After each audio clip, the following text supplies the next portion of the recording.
जब तक भगवत भावना नहीं है तब तक सब अविधि पूर्वक है। मान लीजिए सब अविधि, विधि भगवत भावना है। कुछ भी, किसी से भी, कोई भी, बस भगवत भाव, वही आनंद का अनुभव हो जाएगा।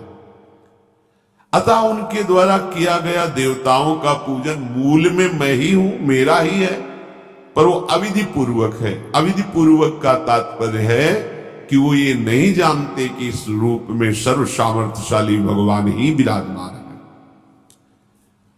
कभी कभी मंत्रों का ज्ञान नहीं होता, पूजन की सामग्री शुद्ध नहीं होती, भाव शुद्ध नहीं होता, इसलिए उनका पूजा सेवा आगे चल करके फल प्रदान नहीं कर पाता।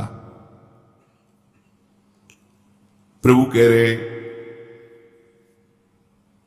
मेरे में रिझाने के लिए किसी पूजा सामग्री की या किसी धन संपत्ति की आवश्यकता नहीं। पिता को बस इतना ही चाहिए कि वो अपनापन करके दौड़ के उनकी गोद में बैठ जाए, बस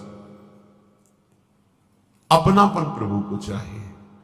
माया की भूल भुलैया से वापस लौटिए और एक बात केवल बैठ जाए अगर हृदय में कि मेरे प्रभु अब मैं थक गया हूं, यहां कोई मुझे सहारा देने वाला नहीं, अपना नहीं, नाथ मुझे अपना बना लो। ये बहुत बड़ी बात है हृदय की। किसी के बहुत भाग्यशाली होगा उसके हृदय में बात आई, प्रभु उसकी रुचि का विषय बन जाते हैं। प्रभु जहां वो ऐसा भावना करता है और उसकी रुचि हो जाती है प्रभु में। जैसे हमारी विषयों में रुचि, ऐसे प्रभु में रुचि हो जाती है। अब वो जो भी करता सब पूजा हो जाती है।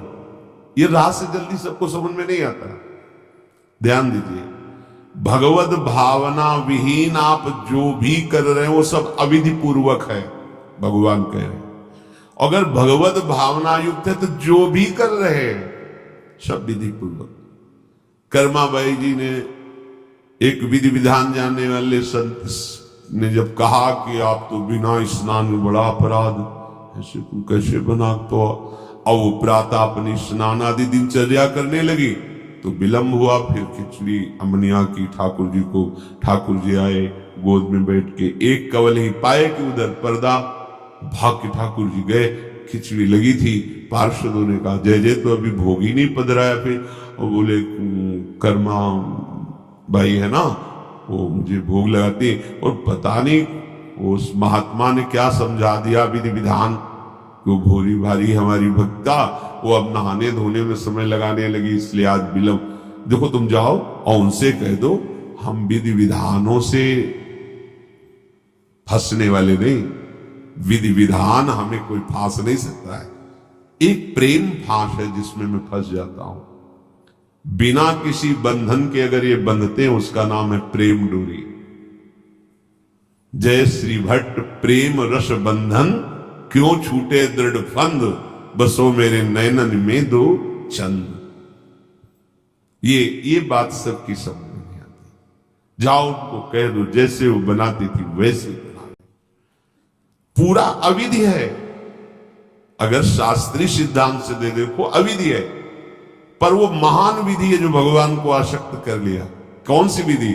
मेरे अपने प्रभु, मेरे प्यारे रात में भूखे रहते होंगे, ये भाव। भगवत भाव विहीन जितना जो कुछ आप कहोगे कि कैसे अविधि पूर्वक, भगवान कह रहे हैं। देखो, जब मथुरा के ब्राह्मणों को भगवत पार्षद सखाओं ने निवेदन किया कि भगवान श्री कृष्ण और बलराम आज इधर ही गाय चराने आए हैं और वो भूखे हैं, आप थोड़ा सा कुछ भोजन सामग्री दे दीजिए।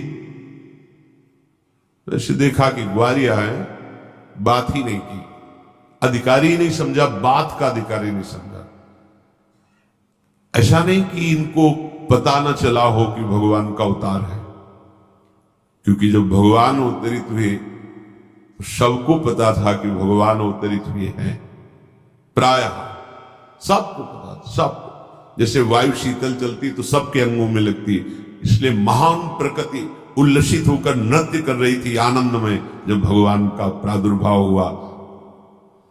और उन्होंने बाद में स्वीकार किया कि मैंने महापुरुषों से सुना था कि भगवान पधारे हैं, पर मेरा कितना दुर्भाग्य कि वो स्वयं यज्ञ भोक्ता भगवान आगे जिस कह रहे आम ही सर्व यज्ञानाम भोक्ता प्रभु रे उच्च, समस्त यज्ञों का भोक्ता मैं हूं।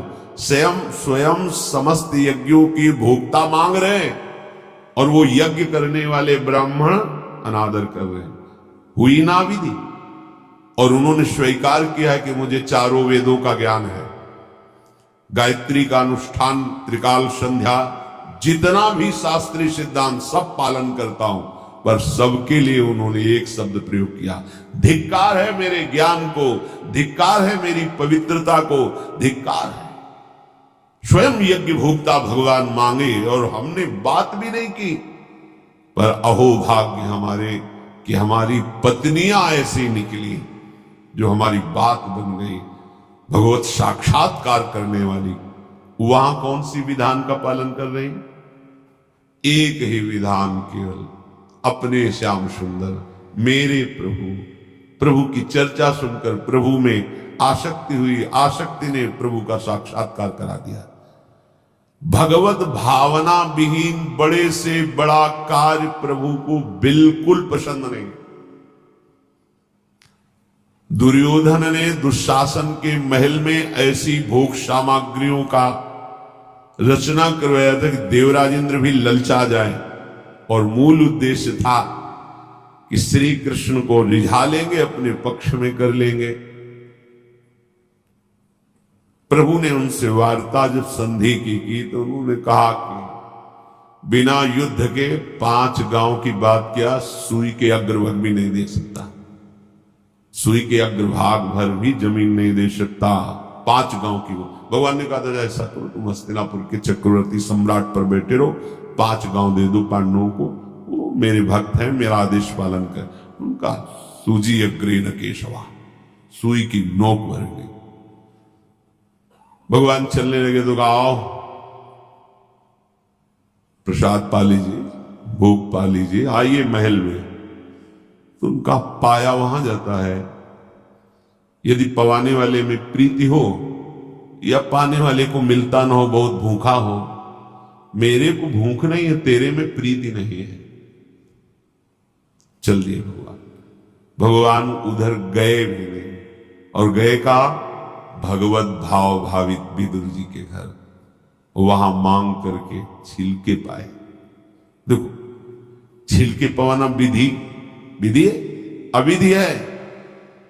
अभी सेवा अपराध में सुन रहे थे ना, हाँ, अच्छा से अच्छा पदार्थ प्रभु को पवाना, और वो अच्छा पदार्थ तो फेंक रही है और छिलका पवा रहे, अविधि है, पूरी अविधि है। लेकिन यही सही विधि है, क्योंकि वो है ही नहीं भाव में इतनी ऊंचाई पर डूबी, उन्हें कोई, जैसी विदुरानी जी वैसे ही लालजू महाराज पा रहे, उनको भी शुद्ध लगे और कह रहे वाह बहुत सुंदर, बहुत स्वादिष्ट। वो भाव पवा रही तो वो भी भाव का स्वाद ले रहे।